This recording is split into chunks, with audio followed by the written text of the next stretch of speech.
We'll sync them up. Hello, I'm back. Welcome to brand new, not really the same. If you hear something in the background, my AC is currently on because it is too damn hot in this room to record without it. So I pray to God that it's not getting picked up all too bad. But welcome back to .NET Phillies. I know it's been a while. My light just off to a great start here today. I might be buying a new light this weekend, so we'll stay tuned for that. But in today's episode, I'm kind of gonna do a brief what's happening, what's going on. I'm also going to I have a guest on today. It's gonna be Blake. Blake Margot. He's been on the pod a couple times, so him and I are going to be talking shop later on in this episode. And then we're going to be wrapping it up with Matt's Dude of the Week, John's Hot Takes, as well as the series preview against the Cardinals, as well as against the Milwaukee Brewers. Now, you might be asking yourself, Jared, I thought you only did after every series. Surprise. Surprise, I'm actually going to once a week now. If you guys missed my video, I believe it was last week. It was last Monday. From this point forward, the podcast will be recorded on Wednesdays. The reason I decided to do Wednesdays is because of consistency. In terms of being a creator, and I hate calling myself that, but for the form of argument, that's what we'll be going with. It's important to have consistency. And for a while, I didn't think my consistency was there. I thought the uploads were sporadic, and when I in my mind, when I'm looking at people who are listening to this podcast, I feel bad for you if you're listening to this podcast, but I look at it from people are in a routine. They're listening into their car before they go to bed, or whatever. I want them to be able to look at, hey, Wednesday, the new episode's coming out Wednesday night. We know what to expect every Wednesday and everything like that. And it makes my life a little easier because the way my living setup is, my weekends are very dedicated to spending time with Ashlyn and spending time with her. Obviously, because we don't live together yet. So I want to spend time with her, and I want to make sure that, I have my time with her because I value my time with her. And I don't want that to affect this. So having it on a Wednesday, I get done work early. Monday I work until 8:30 at night, where on Wednesdays I'm done at 4:30. So it kind of just works out better for me. I can kind of do it a little uninterrupted in the sense that I have the time and I have, it just works a lot better as Wednesdays from this point forward. One thing that is also different in terms of recap, instead of going throughout game by game, series by series, and I kind of started doing this even before the Wednesday shift, it's kind of like, okay, we're going to just kind of do notes about stuff I notice, headlines that I notice, as opposed to being like, this happened in game 1, this happened in game 2, this happened in game 3, blah, blah, blah, blah, blah, like very cut, paste. I wanted to have more of a, conversation rather than me just reading off statistics to you guys, because I feel like that's boring. I feel like that kind of defeats the purpose of a podcast, is because you want it to feel like a conversation, and you want to feel like if I'm talking to you, you're talking right back to me. And for a little bit, I felt like that was lost, and I kind of want to get back to that. So that's why I'm going to Wednesdays. We're having more of a conversation. We're having more of everything like that. So that's where I've been. This is going to be the schedule from here on out. It's going to be great. It's going to be awesome. The Phillies are currently finishing up the series against the Giants, but that's stuff Blake and I will be getting to later on in the episode. But yeah, I just want to let you know kind of where my head was at in terms of moving forward. So that's going to be what that is. And that's kind of the intro to this episode. A lot of the stuff that I want to talk about that I would normally talk about, Blake and I get into. So now what I'm going to be doing is passing the torch off to my future self and Blake. So we'll be talking about, some annoying stuff. There's going to be some Creed talk about the band Creed.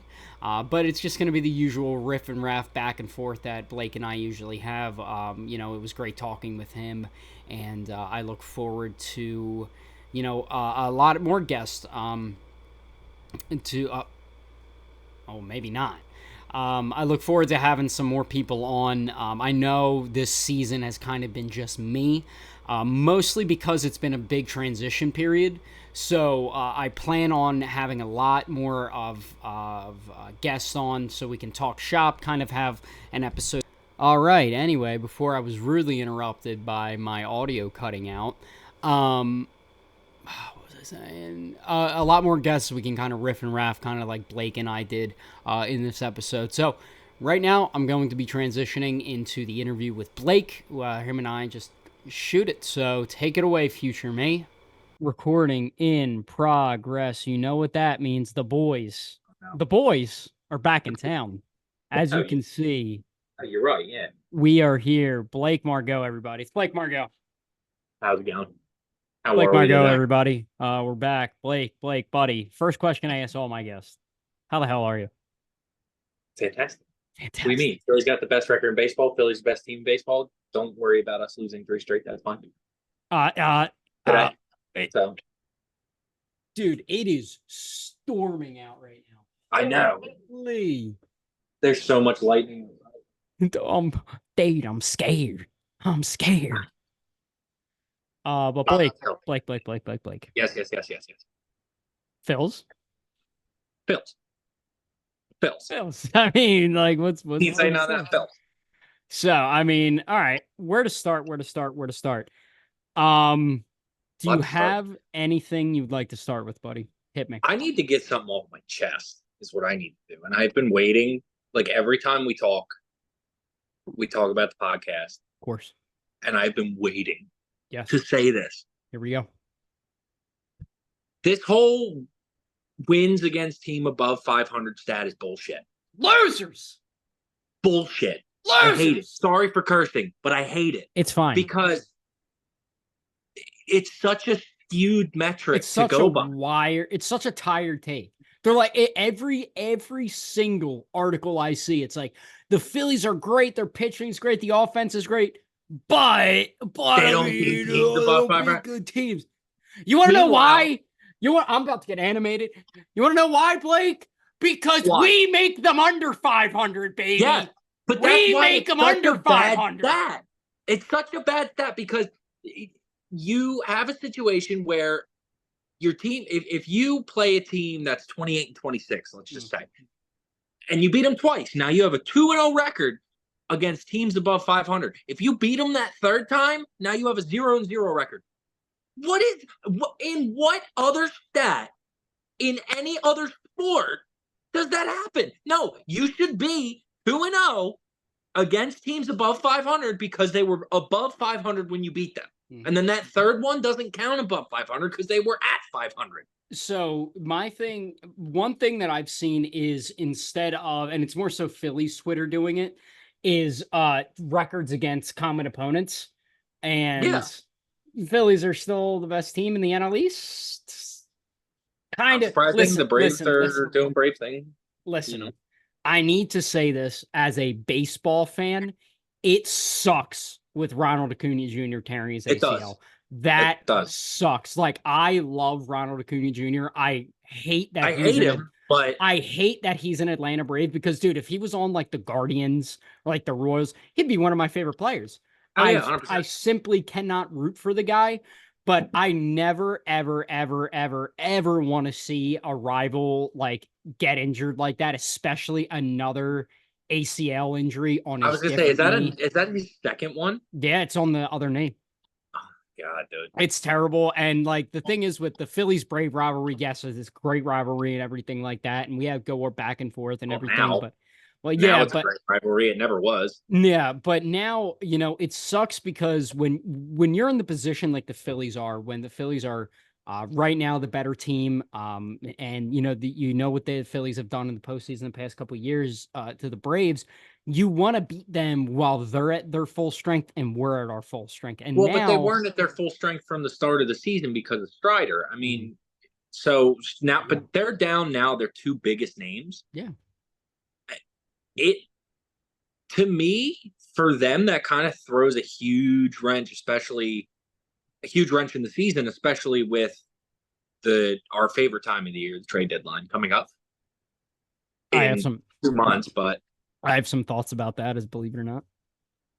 I haven't really started to think too much about it. Once it I've hits been like thinking mid to about late June, I've been thinking about it since opening day. I feel like there's one guy that you want. I forget his Nope. name, but Nope, it's not that guy. It's not that guy. I know who you're thinking of, but it's not that guy. buddy on the A's. Nope, not him. There Okay, is I'm excited. somebody in the American League that will be just as efficient and cost you way less. I can't think anybody off the top of my head who that would be. I have a trade. My You trade is text as me with follows. trades all the time. That is very true. My Mike Trout trade. I did text you a Mason Miller trade, and I'm like, for a reliever, I don't know. Do you know what I saw? I saw an article the other day about that, about a Mason Miller trade. Do you know what they wanted, what they proposed? For the The Phillies, Phillies give up. It was Aiden Miller, Andrew Painter, and like Justin It was, Crawford. and it was, well, the one that I saw was Aiden Miller, Mick Abel, and then like Starling Caba or someone like. No, How asinine are you to no. think, we're gonna give you You're gonna our, get Griff McGarry, and you're gonna like it. yeah, Oakland. I mean, like, look, it's all, he's a fantastic pitcher. It's Yes. great and all that. When Devin Williams was, he came up and he was doing his thing with the airbender and everything like that. I still wouldn't have given up that much for him. He's a reliever. Like, Yeah. yes, relievers obviously are important, especially if your starter can't go very long. Not a problem for But the Phils. no, not a problem at all. But that's the thing is, and they're talking about like, oh, his value's increasing because they're trying to put him into the starting rotation and stuff like that. It's like, well, the Phillies of any team in the league, that's not a plus because we already have such a plethora of talent. We have 5.5 good starters. 5.5 because I would say 5 1/4. Only because he only goes 3 or 4 innings every start. Anyway. We'll get to Taiwan. Do not worry. Go? Don't worry, Taiwan. You're not escaping this one. So How much listen, longer do we let him go? obviously the Phillies need at the trade deadline, bearing any awful injuries, is going to be a right-handed reliever. They have the lineup. They And a have center the fielder. Center field bat. We'll get to that. Don't worry. We'll get to that. We'll get to that. And we'll get to that. And they have they have the starters, they have the bullpen guys, but it just feels like they're missing a right-handed reliever that I can hand the ball off to and be like, go. We're seeing it a little more with Kirkring. We've seen it with Our boy. Hoffman. Sir Our boy. Anthony has looked better in May. He looks like he might be coming back. I still don't trust him fully, but he's looked more good than bad recently. Yeah. Now there's a guy. Let me give you my trade. So the Philadelphia Phillies are trading outfielder Christian Pache and right-handed pitcher Griff McGarry to the Chicago White Sox in exchange for Michael Kopech. Personally, I think it would take a little bit more than that. White Sox are stupid, though. I know they're stupid. They're like a half step above the A's, but yeah, I would even say they're like on the same level as the A's, bro. At this point, I don't know what happened to the White Sox. On paper they have talent, but I don't think I've ever seen a core of guys rise up and crumble quite as fast as the Chicago White Sox did. I mean, when you have Luis Robert and at that point you had Tim Anderson, who was going to be a star if he stayed on track. And well, if he didn't get knocked out by Jose Ramirez. But it's true. I think he did a little bit of Dude, brain have you damage. seen his stats since that happened? It's not good. Dude, he was like a career 300 hitter. That incident happened. He's hitting like 221 or something like that. And he's what, like on a $5 million deal? Like he was trending to be like a Carlos Correa, where he was going to get that 5 year, $200+ million deal. Never happened. And now he fell off the rails. That's exactly what happened to him. And now, well, I don't even know what team he's on. He's a Marlin. Marlins. Oh man, he's a Marlin. But yeah, you had Jose Abreu. Obviously, he left in free agency, and that kind of felt like the beginning of the end of that. They had Yoan Moncada. Yoan Moncada. You had what was who was their left fielder? Your mom Mercedes. No, not him. I know that's not who you're talking about. Yeah. Robert. No, he was center field, left field. it's a big name. Like is he still on the White Sox? Yeah.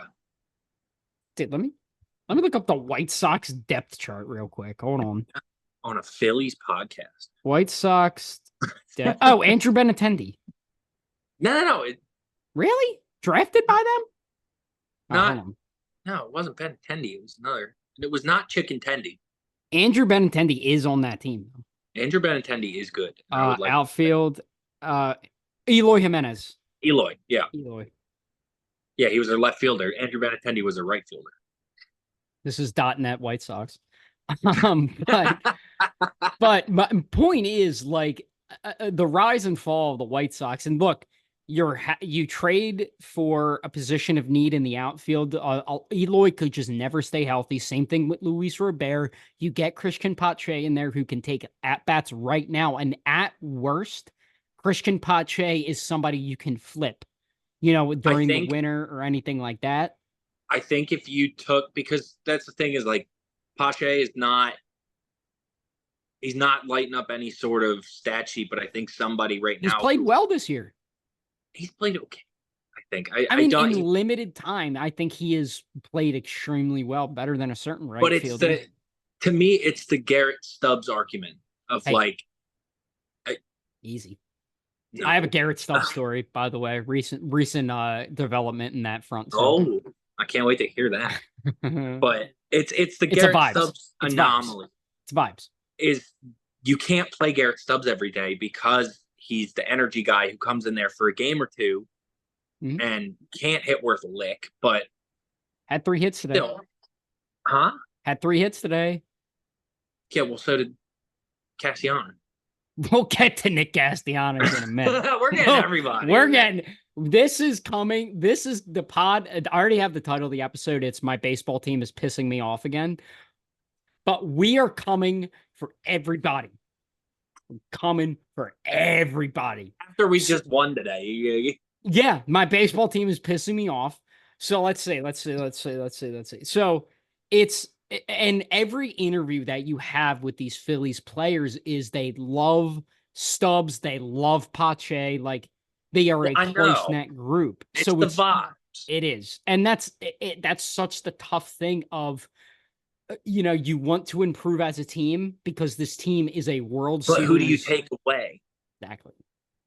That's the hard part about it. But it's like, you know what? My thing was, instead of offering Pache into that, if you offered Sosa, no, it would get it done 100%. Like, you know what? They're gonna take David Dahl and they're gonna like it. You're gonna get David Dahl and Griff McGarry and you're gonna like it. Former All-Star David Dahl. He's raking. He is raking in AAA right now. 321 average. Well, he's cooled off a little bit. There's your trade right there, Blake. Christian Pache, Scott Kingery, and Griff McGarry to the Chicago White Sox for Michael Kopech. Shake my hand. Getting rid of all of our older prospects. Yeah, like, listen, Griff could be good, could also be. I always subscribe to the idea you get rid of prospects for major league players because look at Spencer Howard. We won't talk about what happened last night. Hey. But my point is, all the We're scoreless hullabaloo, last night against us. all the hullabaloo around Spencer Howard is the Phillies shouldn't trade him because of XYZ. They traded him for Kyle Gibson in 2021, and obviously Kyle You Gibson remember? helped them to get to the World Series. Do you remember the debate there was with the JT trade about Sixto? Sixto or Spencer Howard? And They we could have made, had both of them for all I care. well, Dude, now hindsight 2020, but at the time this was literally like Andrew Painter McAble from 2021. Like dude, this was not even a thought, could or you 2022, imagine? sorry, but that's not even a thought. Can you imagine if the Phillies were like, we'll give you Spencer Howard, Sixto Sanchez, Jorge Alfaro, and Will Stewart. You give us JT Realmuto and let me see. Let me see. Yeah, we have this like young guy, Sandy Alcantara. You guys could just have him as a throw-in thing. You know, What happened to Sandy Alcantara? Guy won he the got Cy injured Young and just back. dipped. He got injured, came back, and just wasn't the same dude. Just what? I'm gonna look that up. Keep talking, Blake. Keep talking about nonsense. Talk about how I much just you hate Taiwan Walker. I do not like Taiwan. I think that it's the dude has this weird inept way to just win baseball games, which is great, and I love that for us. But I can't justify throwing him out there every fifth day when everybody else is doing so well, and you had a guy that had a 1.4 ERA. Closed out the game today. Oh, by the way, Sandy Alcantara got Tommy John surgery in November. That's where he is.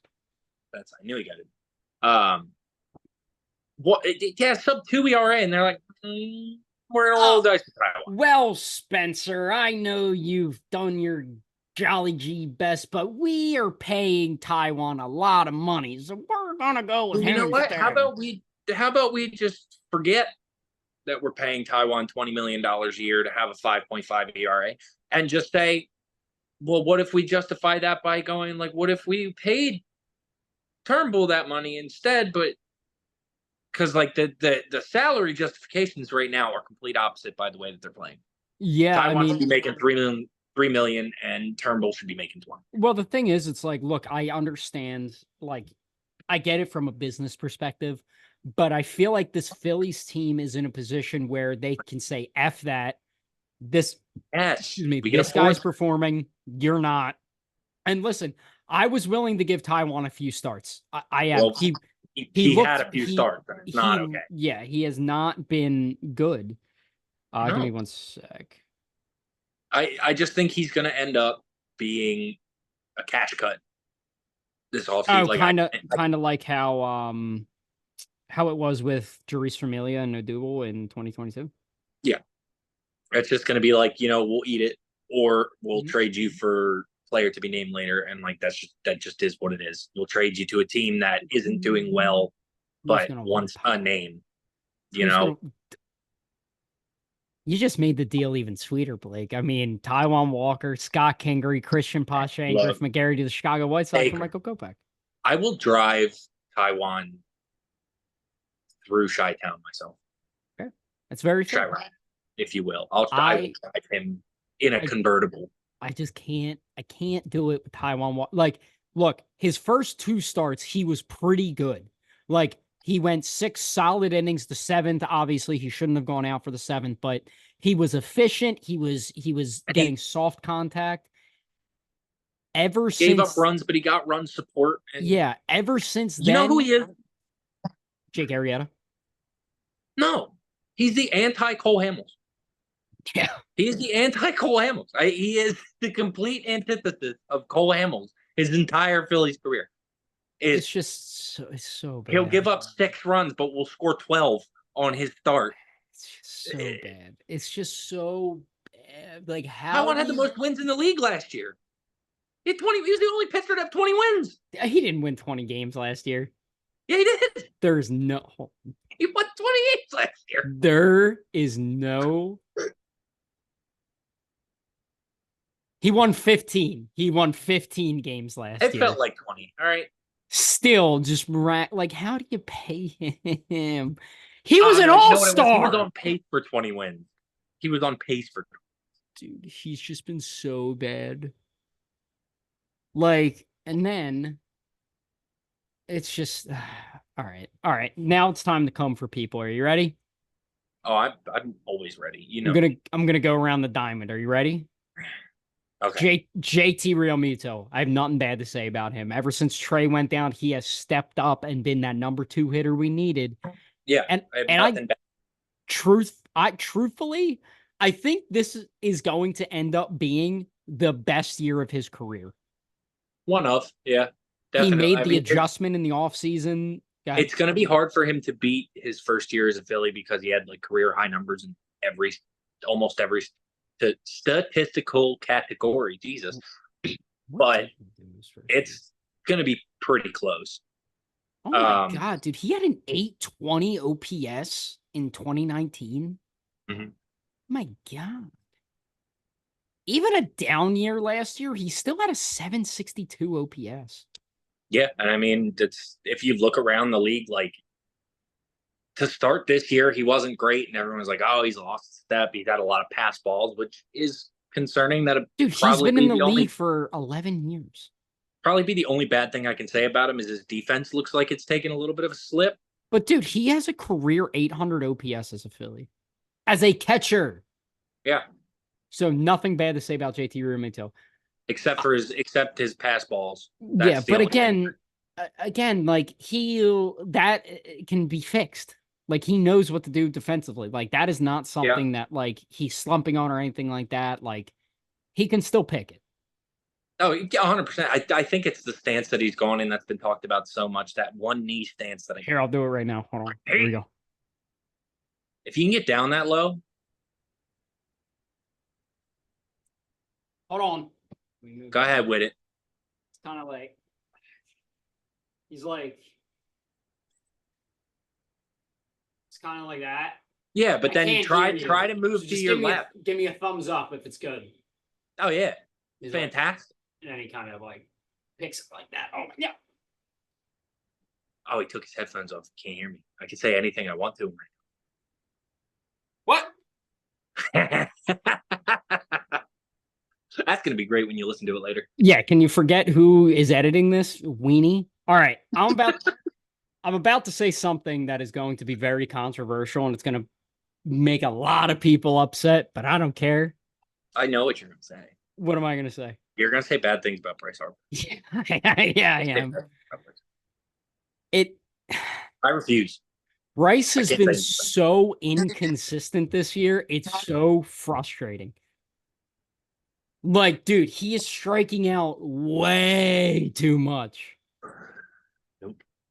What do you mean, no? Yeah, he is. I won't. I'm not saying a bad thing about Bryce Harper. I can't do it. He's been striking out a little too much. Yes, he had that RBI, and yes, I love Bryce Harper. He's just he's He's just got 3 kids. He's tired as hell all the time. this is a Tired all the family time. friendly show. This is a family friendly show. This is a family friendly show. I I started off the show with cursing, so I don't hear it. He let's just say there is a thing he could have done to prevent the 3 kids, okay? This is a family show, damn it. Anyway, There's multiple things he could have done, but you know what? Look, I'm happy for the guy. it's funny in a down year that he's having. He's still very good. Still a great year. I like. Still a great, yeah. Like, what is he? It's just the standard that we've set Bryce Harper up for. Because he's a top 5 player in baseball, dude. Oh yeah, like no doubt. Dude, can you believe next year will be his 7th year with the Phillies? It is kind of insane. He's still, dude, how does he still have a 901? Oh, I have that same one. I kid you not. Love Killer Cup, dude. He still has a 901 OPS. That's so stupid. Dude, he has a career 911 OPS. Like, I think what? He has like one of the highest career OPSs of active players right now. He's so good. Second base. Stats, he's up and down. He's not having a great. He's having the Nick Castellanos here. But his defense. Oh, his defense is fantastic. Phenomenal. Yeah, it's excellent. But his offense has just been it's been so lackluster this year, up and down. He'll go on a streak where he'll hit, 380, 390 in a week, and then the next week you look at it and he's hitting like 210. He's hitting Dude, Mendoza. I literally, we saw that where last week he was like hitting 280. Now he's like at like 240 right now. My leg is so asleep right now. Holy shit. Sorry. Stand up, dude. Dude, if I stand up, you're going to see me fall. It's bad. So stand up. That would be great content, bud. See my phone flying across the room, dude.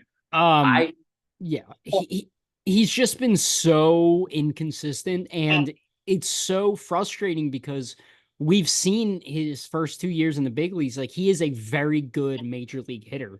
I mean, when he's at the top of his game, he's potentially a top 5 second baseman. No, not potentially. He is. Like, when he's on, he is the top. His Gold Glove defense mixed with the power and the speed that he has when he's on, I can't name 5 second basemen better. I can't name 5 second I love Bryson Stott, Altuve, Marcus Semien, Ozzy Albies. Let's see. I feel like I'm missing like a big one. I feel like I'm missing a big second baseman. I'm just gonna sit here and wait till you. Okay. I'm thinking, who's second base? No, Jimenez had a down year last year for the Guards. Way down here. Glaber? I'm done with the podcast. We're off the podcast. Glaber, maybe Glaber. He's in there. He's in the conversation when he's on. Well, because Jack's 30 taters. That's about it. Who, Glaber? Yeah, that's all. Yeah, the people love the long ball. I know chicks dig the long ball, but the stolen bases and the defense and just the pure contact of it all. And I can't even sit here and say that I take back everything better anymore. I take back everything I said about Glaber. He's having an awful year. However, last year was very good. 273 with an 800 OPS and 25 homers. Pretty good for Glaber. Anyway. That's but how many postseason home runs does Gleyber Torres have? Oh, let me rephrase. How many postseason grand slams does Gleyber Torres have? After having his walk-ups on plate twice. Yeah. Shortstop. I mean, Trey was the best player on the Phillies when he went down. So you look at Sosa has been excellent since kind of taking over that role. I can't say anything bad about Sosa neither, because Sosa got thrown into that role, and I feel like his everyday status. Yeah, he's just stepped up and he's just done. He's been the consummate big leaguer in that position of just like, all right, I'm gonna go out here. Expectations are low for me right now, so I'm just gonna go do what I do. There's no pressure at all. Yeah. And unfortunately, Trey had a setback with his hamstring, so he'll probably be out another extra couple of weeks. But well, dude, I'm like, take it slow and steady, because so slow. We need Trey Turner to be Trey Turner. Yes. And if it takes an extra week, it takes an extra week. Like, we have guys, we have Clemens, we have Turner, we have number 9 on the bench, which we will get to you, bud. Don't worry, we'll get to you. We'll get to you, number 9. Don't worry, we'll get there. But look, going over to third base, you look at Alec Boehm, and Alec Boehm has been arguably the MVP of the Phillies thus far. The RBI machine. Dude. RBI machine. Yes, his defense has taken a bit of a step back, but like he said in his post-game one game, he said in his post-game interview, look, I make that play 9 times out of 10. This just so happened to be the one time I don't make it. It's everybody has. I give him a pass against the Giants for that game. Yeah, it was. Pardon my French, but it was shit. Yeah. But it's one of those deals where, like, from last year to this year, he's gone from not being able to field routine balls to making plays that when you see it, you'd see it from any third baseman and go, wow. Like, how. And look, this was an excuse that was brought up his entire, short minor league career, and then his entire major league career. He's 6'5". Yeah, like, he's a big dude. He's a first baseman on most teams. I'm 6'3", and I know to get all the way down there, that's a stretch. Now add an extra 2 inches of height. That's even more of a stretch. So Yeah, like, some look, would say 2 inches is enough. pass, and this is just one of those times. Like he said, if 9 times out of 10 he can make it, the one time he'll go, all right, well, we'll get him next time. Mm-hmm. He doesn't quite. The one thing that I feel like is still missing from his game that I just don't know if he's going to get is the power. He's you look at him. I mean, you see the viral pictures of him last year with his shirt off in the postseason. Dude's yak. He's yoked in there. How do you have? Oh my God, Hot. He's hot. making the women sweat. You know what I mean? But like, Gab. Don't Shout out to Gab. Shout out to Gab. But how do you not have the power to be able to bop a long bowl like that? Like, and look, it's one of the bigger enigmas of the century. If that's a bad thing that I'm saying about him is that he's hot and he can't hit a home run. You're having a damn good year, dude. What's going on with the Phillies right now where that's a bad thing that I'm saying about the team? Literally. You then get to left field, and left field is I would say Marsh primarily. Marsh has been great. Very solid defensively. He is a Gold Glove caliber left fielder. He was even that in center field. But having him in left field is so valuable, and he's been so good. Yes, he's cooled down a little bit, but I one thing I've noticed about Marsh, and correct me if I'm wrong, but I feel like he's walking a lot more this year compared to last year. I just feel like he's working significantly better at bats. Like, it's almost like the Kyle Schwarber thing of, even when he's not hitting, he's still working good at bats and walking. What do you think? Yeah. No, I mean, I think if you looked up that stat, you would see that his based on ball percentage has risen from last year. Mm-hmm. And if it hasn't, I'll be shocked. Yeah. But I think defensively, he's one of the best left fielders in the league. Yeah. Offensively, I think part of that is Topper's fault. I think part of that is because Thompson, for some reason, and I know the reason is because he has such a low average, but he just will not play him against left-handed pitchers. But that ruins the flow that you try to get in as an everyday player. If every fifth day there's a left-hander comes out here and you got to sit, well, then that just breaks every bit of momentum that you have. So then you got to try and get that back the next day. Like I was saying earlier about Stubbs not meant to be a starter. Some people aren't meant to be rotational players. And I don't think Marsh is meant to be a rotational player.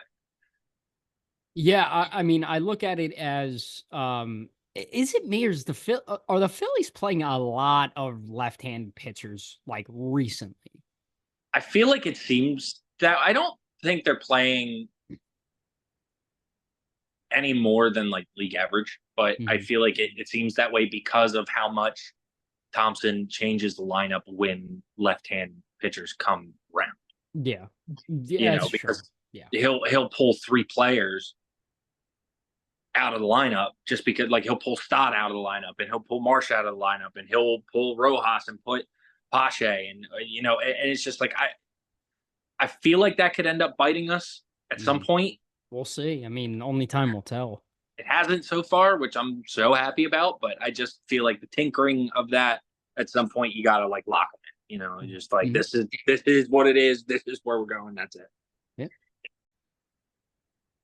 Yeah, definitely. Rojas. Yeah, definitely wasn't a cutaway or anything because we ran out of time on the Zoom session. Definitely wasn't that. But continuing on our conversation, you got to look at Rojas. Now, I think from the Phillies' perspective, Johan Rojas was the biggest X factor to this team. Last year, yeah. I'm saying this year. Yeah, I mean, it was weird. It's weird to say, but I feel like at the very beginning of the season, we kind of hinged most of our hopes on Rojas.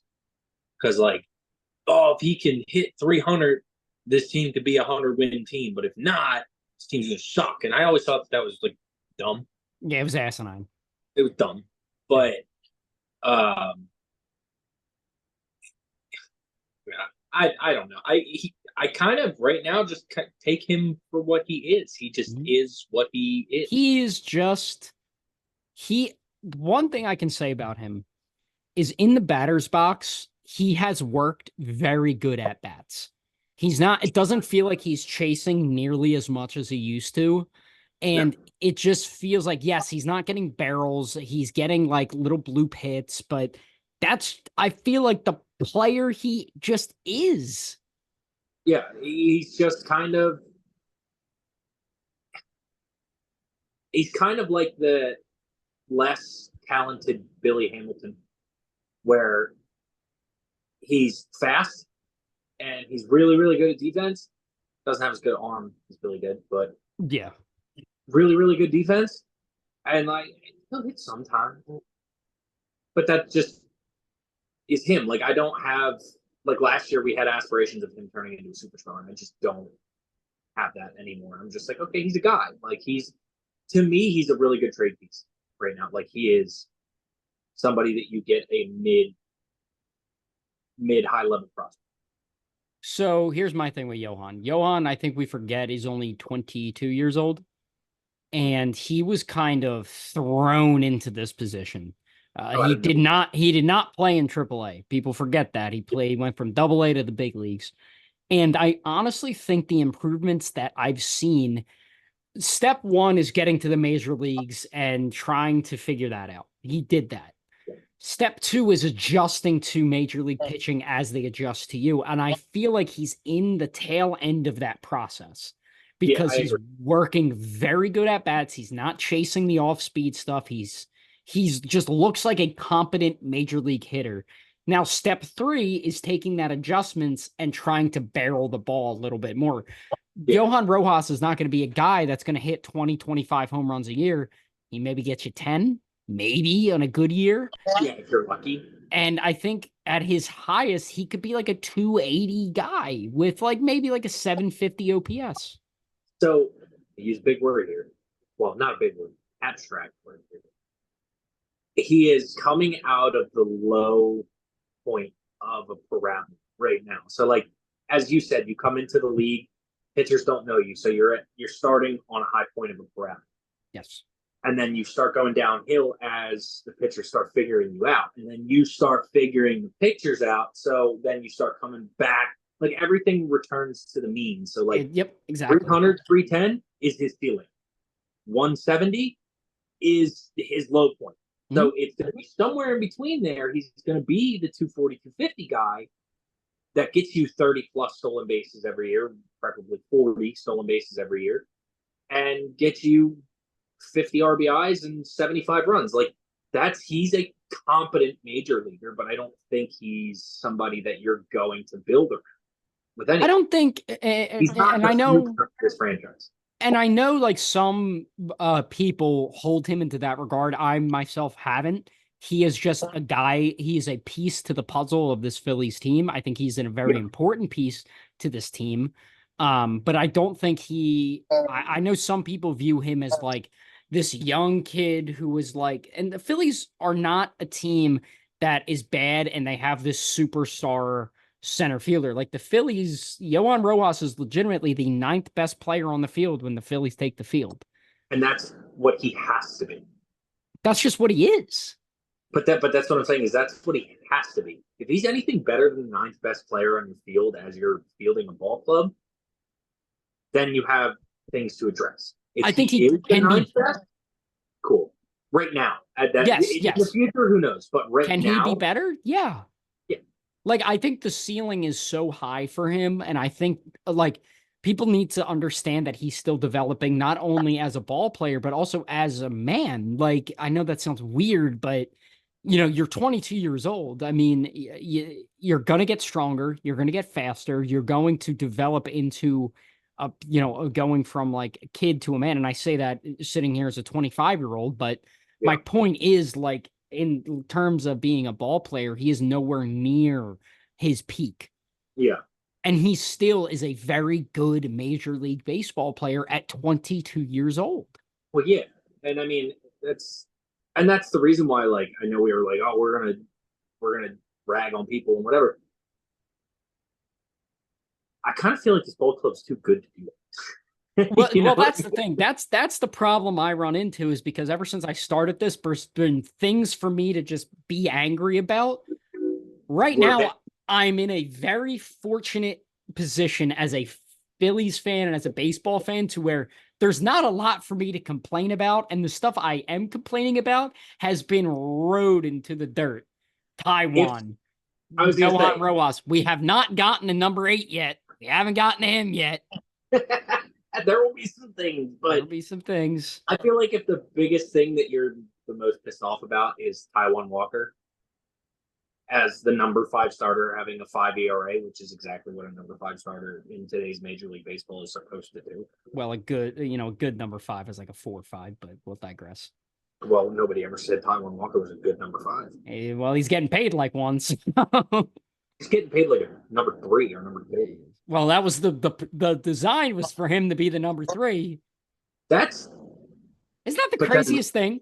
but then Ranger does Ranger things. Like Taiwan Walker was signed to the Phillies to be their number 3 starter. The 3-headed monster the Phillies were supposed to run out was supposed to be Aaron Nola, Zach Wheeler, and Taiwan Walker. That was the plan. We talked ourselves into it, too. We talked ourselves into it. Oh, dude, I remember where I was for the Taiwan Walker signing. So, here's a funny story. Where were you? That's a hell of a thing. Where were you for the Taiwan Walker signing? So I remember Yeah. I was in the car driving down to Florida because Ashlyn and I and her family were going to Disney for like 2 weeks in December. I don't know if you remember that when I went away for 2.5 weeks. But I remember I hate myself so much. I'm gonna go back into the archives because I talked myself into this signing so easily. I was in the car and then the news broke. It was like at the wee hours of the morning, if I remember correctly. But here we go. Here we go. It was Here we pretty go. late. It was December 6th, 2022. I said, breaking. Phillies and right-handed pitcher Taiwan Walker in agreement on a 4-year, $72 million contract. Walker adds...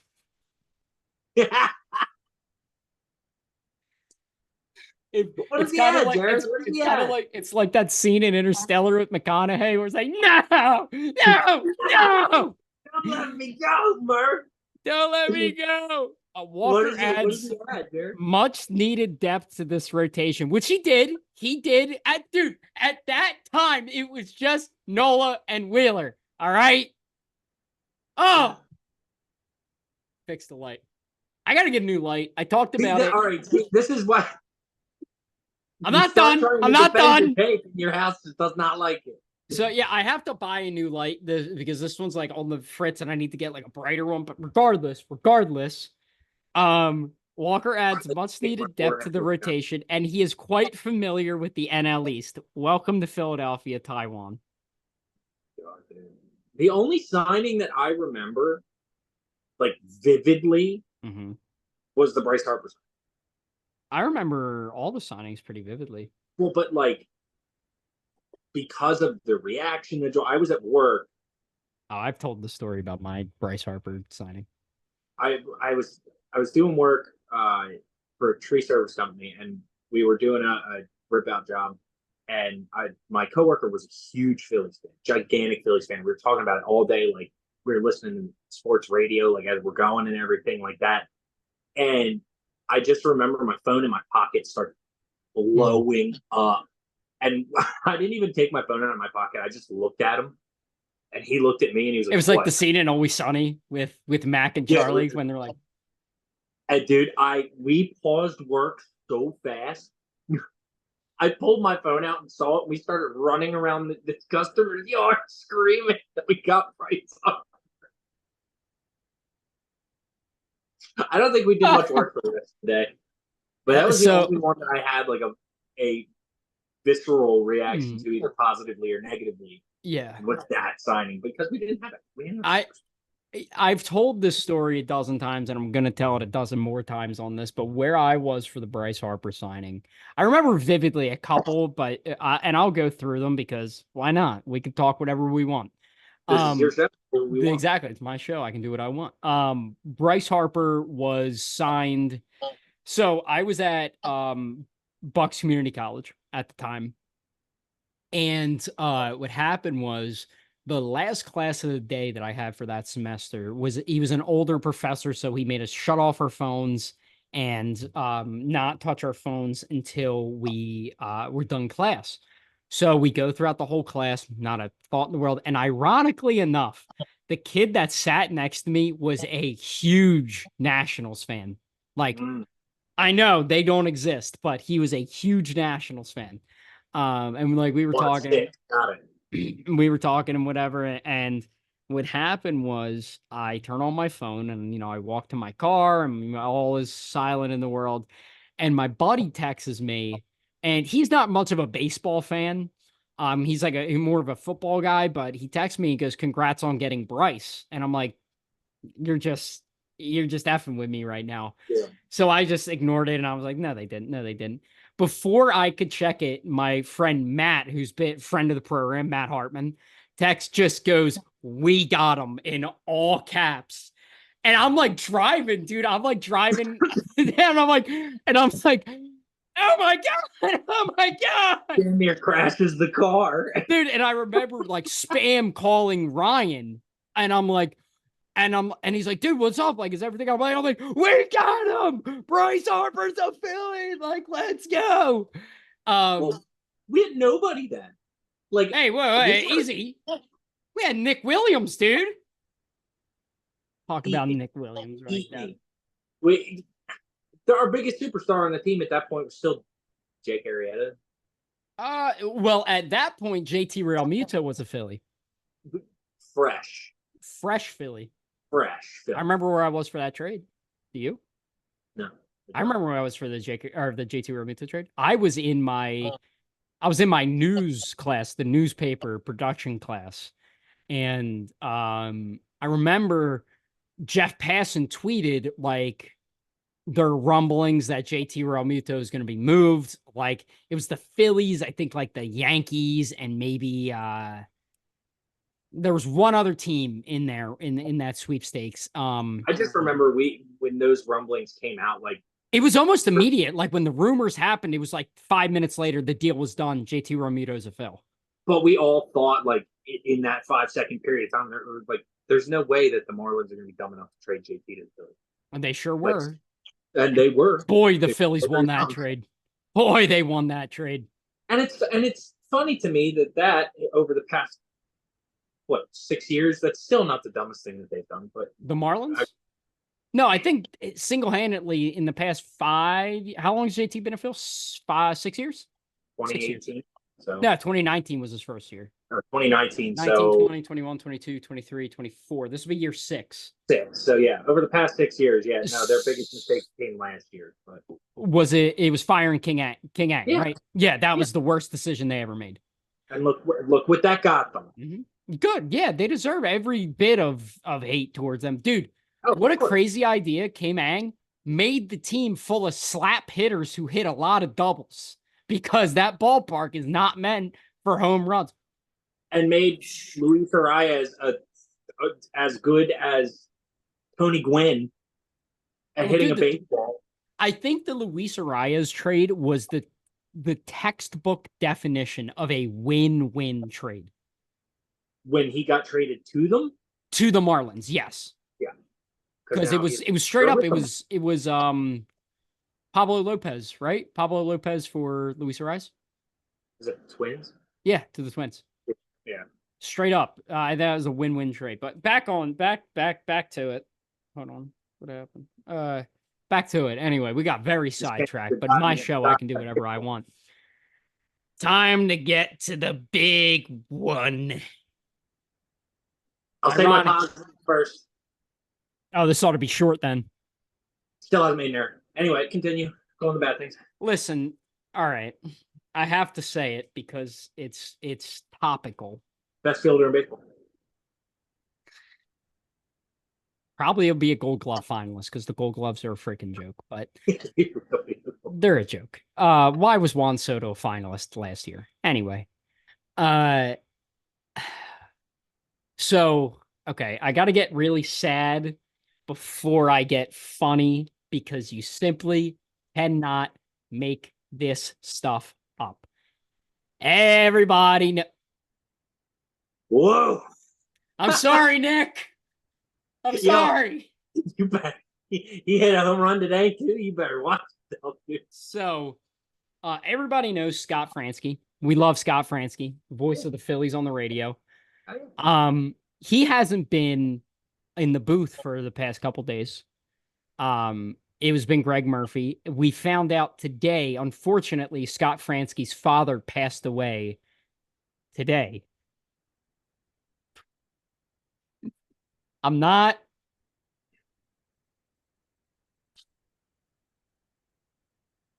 laughing at the fact my prayers go out to Scott Fransky and his family. It's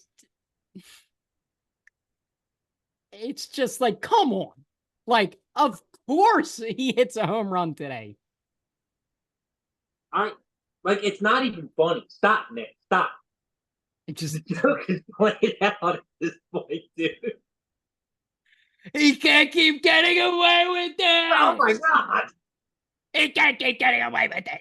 He has a career day when the queen dies, and now that it's just you can't make it up. Now Casty has played every game and he has like a 500 OPS. He's just bad. Now something that I found out today. Now I don't know how much public knowledge this was. Apparently the Phillies tried to trade him during the winter. Yeah, like they did. They shopped him around and nobody wanted him. No, it was a story, but it wasn't a very major story because I don't think, like you said, nobody wanted. I don't think it got very far. But I also think coming off of the year that he came off of, which was very, very good year, the Phillies were trying to capitalize on and that. Sell high. Yeah. And sell high. Yeah. They were probably asking for, a couple prospects and a big leaguer, and teams were just like, look, we can't. We saw what he did the year not before for that. Not for that contract. And yeah. Which, look, look, it's so tough with Nick Castellanos because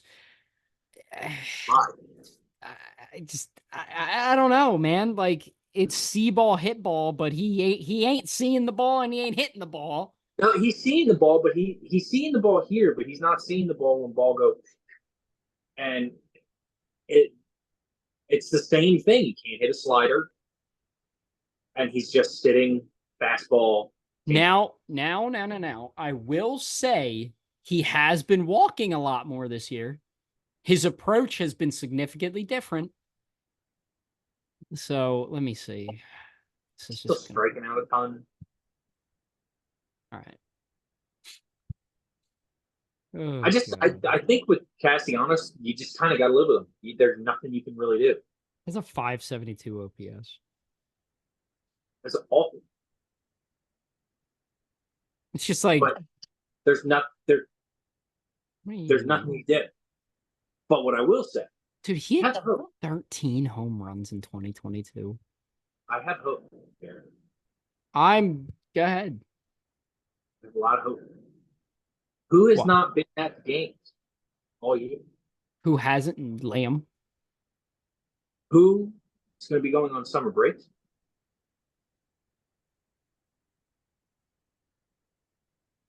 Liam will be at.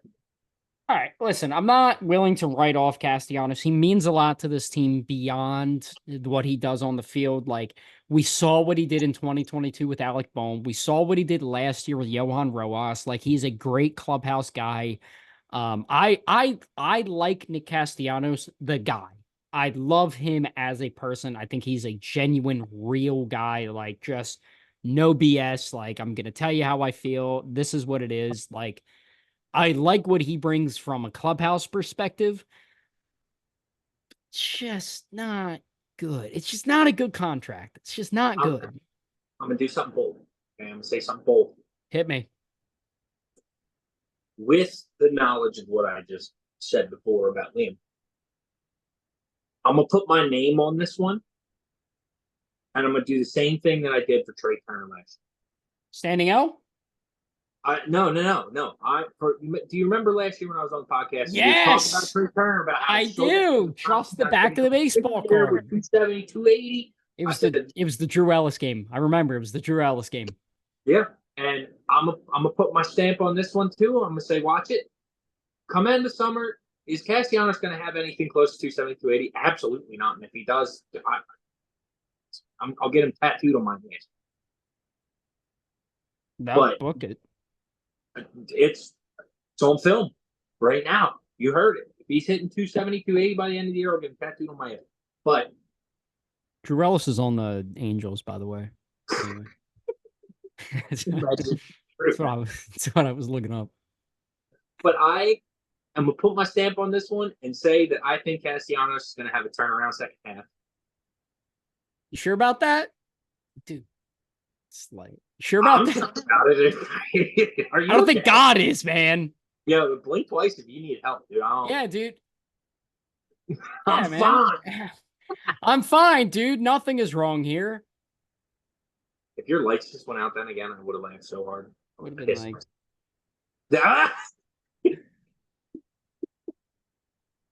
Stop. You're in trouble, dude. I don't know what God you pissed off. Yeah, dude, I just have to get like a ring light or something. Like I gotta get something better. Sorry, anyway. My light makes my head look really shiny. So yeah, it does. Yeah, you look like Jake Arrieta right now with a bald ass head. So all right, to briefly kind of look at what's going on. Wait, what is this? Hold on. Dang. So losing is cool. Firing is going. The Mets are delaying media entry. Oh, the Mets are falling apart as we speak. Oh my god, dude! We've seen the end of the Mets. Oh, it's great. You want to see something cool, Blake? Speaking of the rotation, Zach Wheeler, 73 and 2/3 innings pitched to a 2.32 ERA. Aaron Nola, 71 innings to a 3.04 ERA. Ranger Suarez, 72 innings to a 1.71 ERA. And Christopher Sanchez, 60 and a third to a 2.83 ERA. I just saw a stat about Christopher Sanchez today, actually. Corey Seidman, shout out Corey. Shout out Corey. He said since he got called up last year, he's had 28 starts and he's pitched to like a 2.82 ERA. Like, that's number 2 stuff. Actually, let me see his past 2 years. Let me pull up the stats. No, since he got called. Can you figure yourself out? Yeah, he's fighting life now. Yeah, dude. Chris Sanchez. So Christopher. Do you remember when we would dread Christopher Sanchez starts? I do. So his past 2 years. Like flashback, PTSD on Christopher Sanchez. His past 2 years, 29 starts, 153 and 2/3 innings to a 3.34 ERA, 145 strikeouts to 35 walks. Yeah, but do you remember he got sent down and then called back up? Mm-hmm. And since that call up again. He got the Alvarado. Can you stop? Anyway. It's just hilarious to me that every time it goes out, your face is still winning. Yeah, hold on. Every single time. Yeah, keep talking about Chris Sanchez. I got to look up something real quick. Yeah, it's just since he's done that, like, I don't know what changes he's made, because before, like, when he first came up, I had PTSD to Enyel De Los Santos. And I was just like, this dude. Dude, everyday Enyel is like really good, actually. Oh, yeah, dude. Mid-5. All right. Mm-hmm. Loved it so much. But no, I think we're watching Christopher Sanchez develop into somebody that you can actually rely on. And he's being so far overshadowed because of, like you just said, like Zach Wheeler at 2.32 ERA.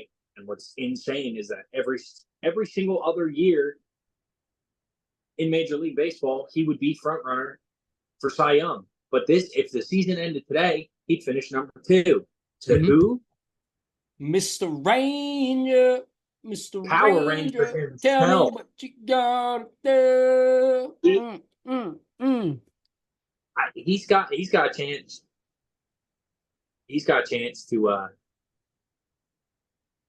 have one of the greatest pitching seasons, if not the greatest pitching season ever, if he keeps his pace. So what I love about Ranger, and something I noticed, was it Bob Gibson? Yes. 168 or 166.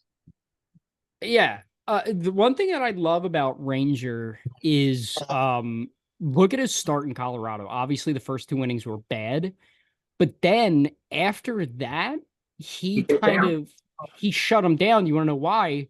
Because he completely eliminated his slider from his arsenal. Clearly, it was not working. He Took said it it's not immediately. going to get out of here. Get out of there, and then retired. What, 15 straight after that? 12 straight after that, And lost. and lost, unfortunately. But Because he's been hitting Colorado. yeah, but Phillies rotation very good. The Phillies bullpen very, very, very good. It's not very. It's best big. Yeah, it's the best bullpen in baseball. Best battery. I'm gonna say something. I'm gonna say something. Oh God. Are you ready? No, but yeah. Jose Ruiz is this year's Jeff Hoffman. It's last year's show.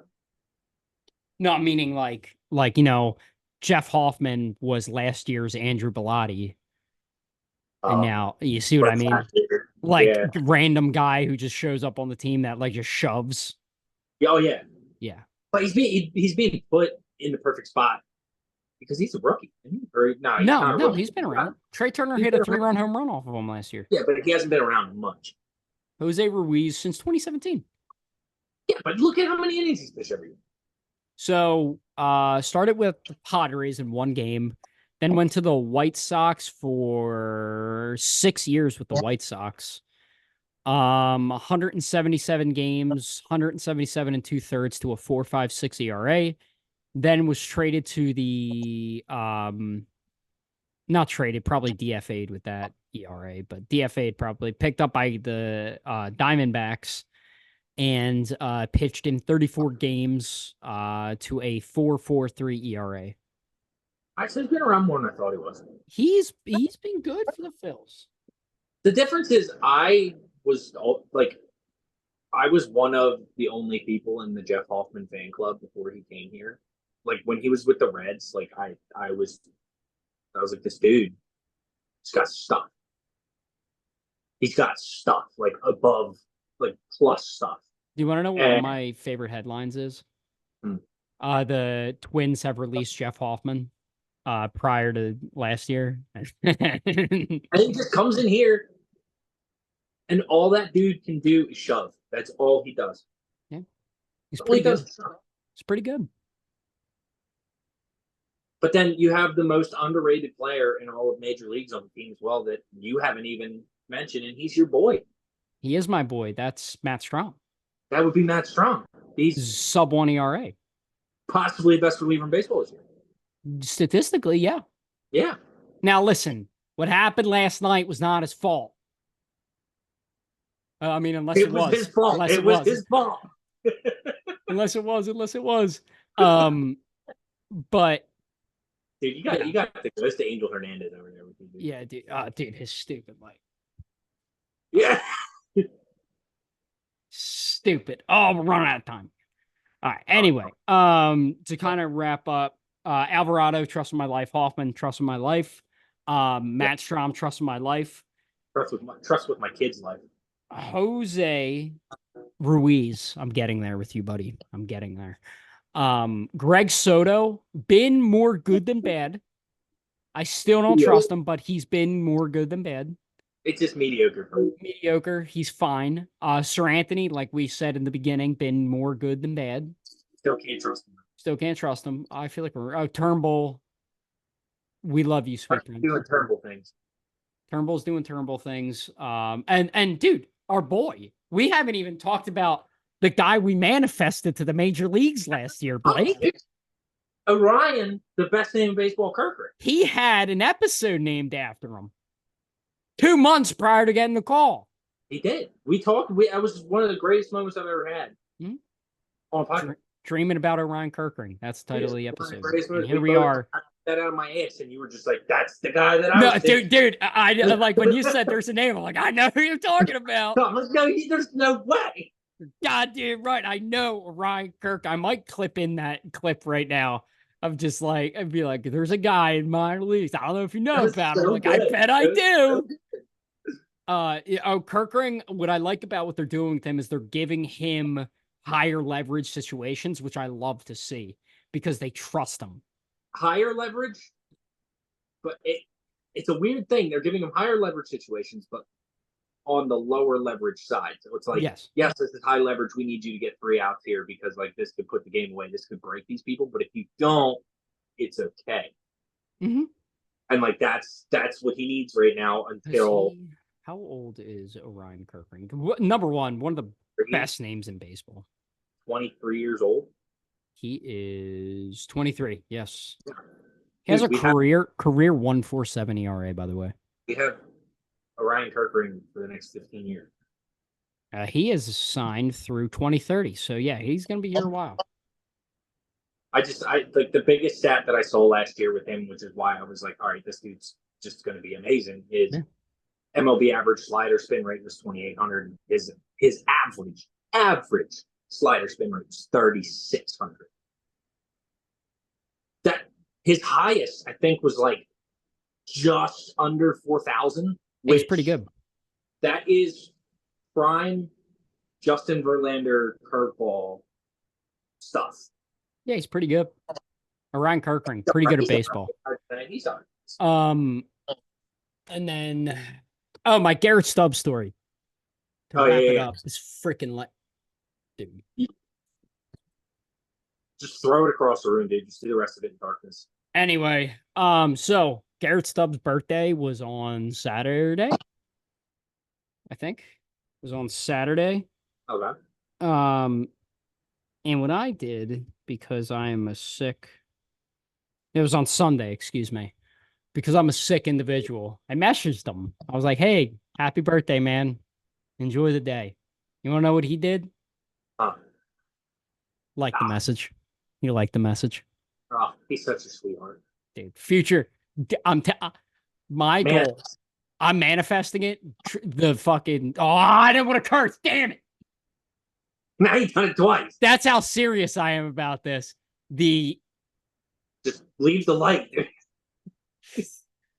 My goal is to get him during the All-Star break. That is my goal. Is to, even if it's 10 minutes. Stupid light. Oh my God. Throw it. I think the light bulb was loose or something. I don't know. But my goal is the All-Star break. Garrett Stubbs will be on this podcast. That is my goal. You gotta ask him, dude. I know. I will. Like, listen. I might message him tomorrow. Off day. Like, hey, buddy. It might cost a little change. I don't care. You'll figure it out. I'll figure it out. I'll start GoFundMe for God's sakes if I need to. Listen, they've been thrown for worse. So yeah, friend of the pod. But that's gonna do it for us. Blake, it was a pleasure talking to you, buddy. Do you have any closing remarks? Go Philly. Go Phils. Go Phils.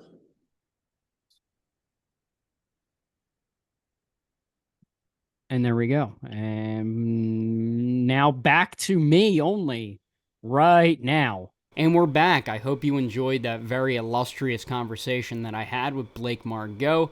Always great talking with him about ball and everything like that, and all the in-betweens that came along with it. So before we go, obviously you didn't see me do Dude of the Week or Hot Takes. I kind of wanted to do that afterwards, just because I feel like that's more of a me thing more than an us thing. I kind of want it, anytime I interview somebody or talk with, somebody, I want it to be focused on them and what they have to say rather than my stupid bits that I can just do on my own. So Matt's Dude of the Week this week, for those of you who don't remember, Matt Saporsky was a dear friend of mine, friend of the show. He is currently, sends me a dude, because who doesn't love talking about dudes? Pause. Who doesn't love talking about baseball guys that were just dudes? So Matt's Dude of the Week this week is Wes Helms, Phillies legend. Wes Helms. His quote is, "He was a baseball player in baseball of all time." He certainly was. So looking at Wes Helms spent 1998 to 2011, a 13-year major league career. Spent 4 seasons with the Atlanta Braves in which he hit .234 with a .711 OPS in 198 games. He then played 3 seasons for the Milwaukee Brewers. In 321 games, hit 268 with a 760 OPS. He then went to the Florida Marlins. So he went to the Marlins for a year, then went to the Phillies, then back to the Marlins. So with 1 year with the Phillies, 112 games, 246 to a 665 OPS. Phillies just won, by the way.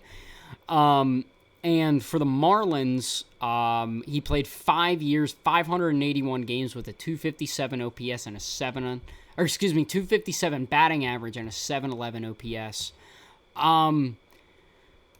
Yeah, Wes Helms, man. He played baseball. That's what I got. I mean, he did play baseball without Wes Helms. He was just a guy. It's the best way I can describe Wes Helms. When someone, if someone held a gun and was like, describe Wes Helms, he was a baseball player. It's the best way. It's the best I got here. So, Wes Helms, everybody. So now, moving on to John's hot takes. For those of you who don't remember, John is my manager, and he has a lot of hot takes. So on this segment, I always like to speak on his behalf. So, number one, he said, we need to stop remaking movies. We need new, fresh ideas. Now, he's not blaming the outlets. He's more so blaming the consumers. New ideas simply aren't drawing the attention that they used to. And you kind of see this really in now media. We're seeing so many remakes. You have the Beetlejuice 2 sequel. You have the Stranger sequel. You have just so many of these outlets remaking a lot of these movies. And people are paying to see it because they're familiar with that IP. But where Hollywood is failing almost is in the original ideas. We had... the Fall Guys, and I just recently watched that, so that's why it's on my mind, and Oppenheimer did great, so poor example, but you have original ideas out there, just consumers simply are not buying it and not going to see it, just because they are unfamiliar with the IP and unfamiliar with what they have to say, and it's frustrating because... Look, I grew up in a household where my older brother, I think I've talked about this on the podcast, like, I've worked on a movie set, I've worked on a feature film, like, I know the ebbs and flows of creating a film, and it's a pain, especially when it's something that you don't really know how the audience is going to react, and it's kind of your own thing, your own IP and everything like that, so I understand it. But at the same time, do better, Hollywood. Number 2, there needs to be more collaboration between the 4 main sports teams in hopes people will be 4 for 4. So what, if you might be confused about what that means, is you look at Philadelphia. You have 4 major sports teams that you have in Philadelphia. You have the Phillies, you have the Eagles, you have the Sixers, and you have the Flyers. John's idea is there needs to be more incorporated to make people 4 for 4, meaning they're a fan of the Phillies, Flyers, Sixers, and Eagles. So what he's saying is maybe with the Phillies City Connect jerseys, maybe instead of that blue and black and the Philly, maybe you have it like a Kelly green, or maybe you have like the Sixers have like the Phillies logo, or maybe have the Flyers have like a Sixers ball on their thing, or just something like that. More collaboration between all the sports teams. Now, obviously, you have the Phillies going to the Sixers games, and Sixers and Eagles players coming to the Phillies games now, and there's that, but there needs to be stuff more for the fans, and I'm from a consumer standpoint. Like if I want to go into the New Era store at Citizens Bank Park and want to buy a powder blue Jason Kelce jersey, I should be able to. It's just stuff like that, so I understand that, like, you want the collaboration and stuff like that, and I get that, and it's a cool concept, of course, and I'm all in favor of people going 4 for 4, because I'm 4 for 4, and it's great. This is where it gets a little interesting, and this is a take that I agree with 1,000%. John said Tom McCarthy and John Kruk, another couple of good baseball for the Phillies, they have the chance to take over as the best Phillies broadcasters of all time. And you need to look at the context here. He is saying Tom McCarthy and John Kruk, not Tom McCarthy and Ruben Amaro, not Tom McCarthy and Ben Davis, Tom McCarthy and John Kruk. And I agree with him. Listen, growing up, I listened to Harry Callis, but I really more so grew up with Tom McCarthy, so I love Tom McCarthy. And just the camaraderie between Tom McCarthy and John Kruk is fantastic. They're great together, and I think everybody loves Kruk and McCarthy together. I think that's a no-brainer. I think that's a great take from John. Now, switching to football a little bit, Jalen Carter, obviously Eagles first-round draft pick, I guess 2 drafts ago at this point, because if you say last draft, you think, Quincy Mitchell, Cooper DeJean, blah, blah, blah, blah, blah. Jalen Carter will be top 5 in sacks this year. Now, I agree with him.